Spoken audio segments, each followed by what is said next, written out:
Hello everyone. I hope you all are doing fine.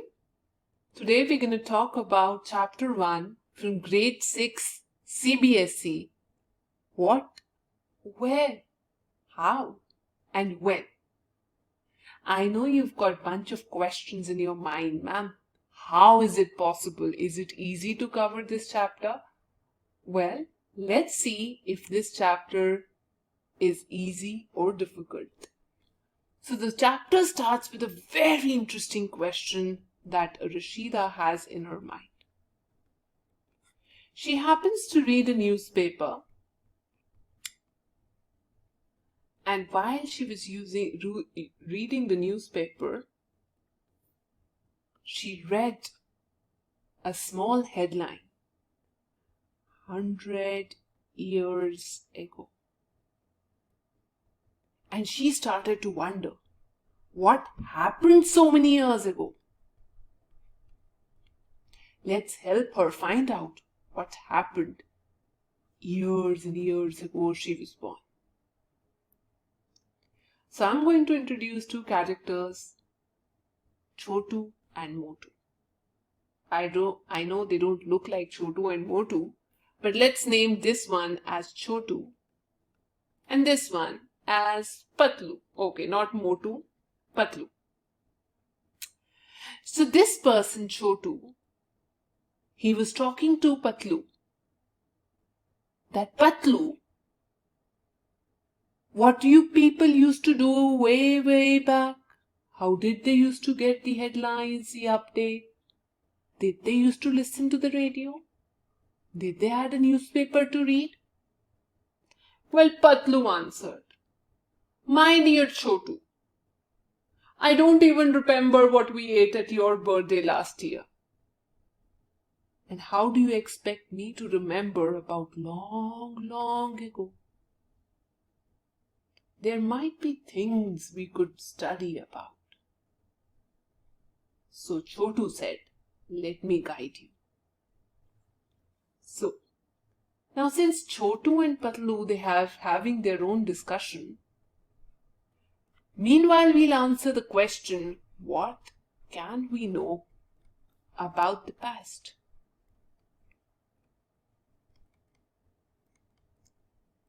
There are several questions that come to my mind. There's several things I'm curious about. What people ate? Did they have chips? Did they had sweets? What people wore? Did they have skirts? Did they have trousers? And at what place did they live? How did they build their houses? We can learn all about it. And we'll also learn about the lives of hunters. We'll learn more about the lives of farmers. We'll learn more about the lives of rulers, herders, with people with cattle, priests, scientists, musicians, craftsmen, and artists. Yes, we're going to learn all about it in today's session. And also, we learn what kind of games did kids play back then. What kind of songs they sang. So that brings us to the very next topic. Where did people live? Are you curious to know where did people live? Well, before I get started, I would like you guys to know that land along the rivers was very fertile. Rather, I must say, is very fertile. So if we have fertile land, that means we've got good crops. If we've got good crops, that means we can also raise animals. And if we can raise animals, that means we can also feed the people around. So let's start our journey by introducing the first river that we are going to study, Narmada River. So the people have lived along the banks of several rivers. But today we're going to talk more about gatherers, the people who manage to gather their food from the available resources. They use their surrounding, the forests, the roots, the fruits, and other stuff available around to feed themselves. And they also hunted animals. So it is this Narmada River where people started to live and managed to survive for several 100,000 years. So this is the very first location we've learned. Now we're going to find out more about the hills. So let's talk about Kirthar and Suleiman Hills. Both these hills, they are towards the northwest. This is north, this is south, this is west, this is east. So since they lie here, so I would call this area as northwest. So in this Kirthar and Suleiman Hills, men and women first began to grow crops. Yes, remember what crops? Let me show you. So the people here started to grow barley, which is a crop that can be used to feed the animals. So that means they were rearing the animals like sheep, goat, cattle. And also they were growing wheat here. This is wheat. So the people started to do all this around 8,000 years ago. Yes, 8,000. Well, isn't it difficult to imagine? But let's look more. Let's look more into it. Now we've managed to learn 3 things as of now. Where is Narmada River? Where do we have Kirthar? Where do we have Suleiman Hills? Now we are going to talk more about the location of Garo Hills that you can see right here in Meghalaya. You've got Garo Hills. And we'll also talk about the Vindhyas. Vindhya is there, the hills, they are located in the central India. So people also started to do agricultural practices here. We started to have the production of rice here in Vindhya, which is also called paddy. Are you able to follow? Rice, paddy, people started to grow here in Vindhyas, towards the north of Vindhyas. Now I'll talk more about the river Indus, another location. This river Indus, with its tributaries, can you see these rivers here? Jhelum, Chenab, Ravi, Beas, Satluj. Now what is a tributary? Let me answer. Let's say this is a river flowing in this direction, and there are small rivers that flow into this larger river. So that is called Indus.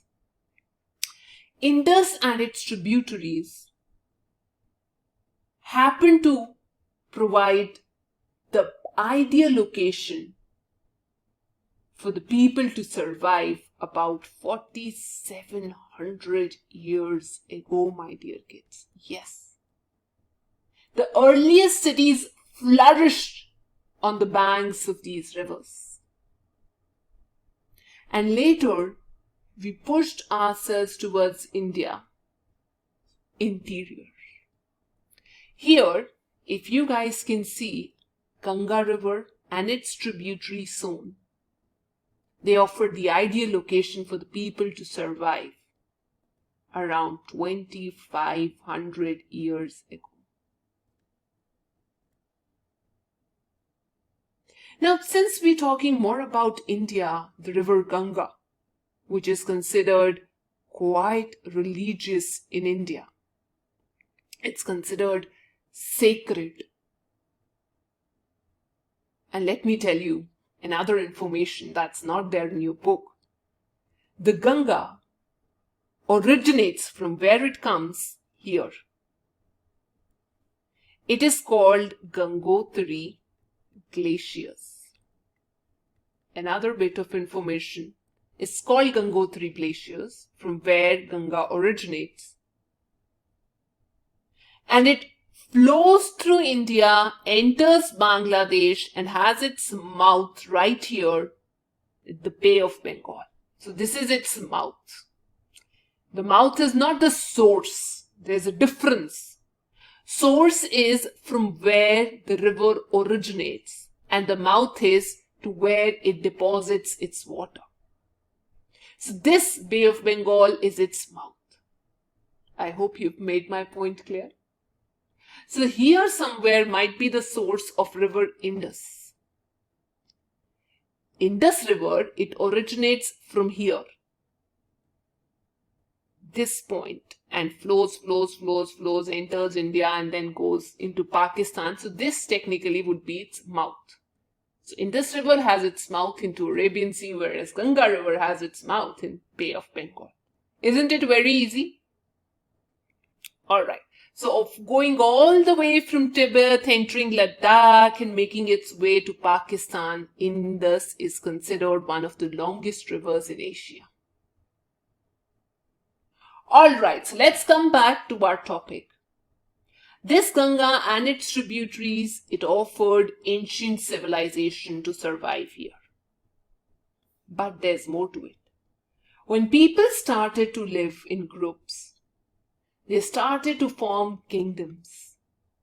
For example, here, to the south of Ganga, there was a big empire that is known as Magಧ Empire, which is in the state of Bihar.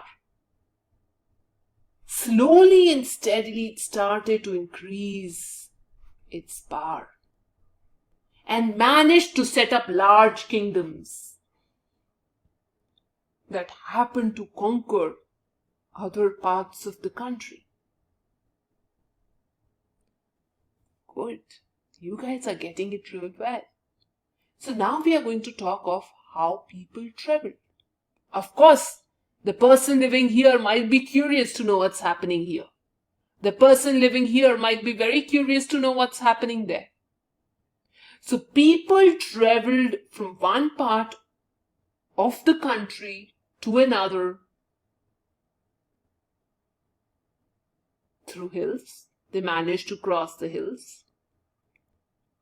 Even to enter the subcontinent, they had to pass the barriers. They managed to enter the continent, subcontinent through the passes, through the mountains, through the deserts, through the rivers, and also through the seas, dangerously traveling through their ships.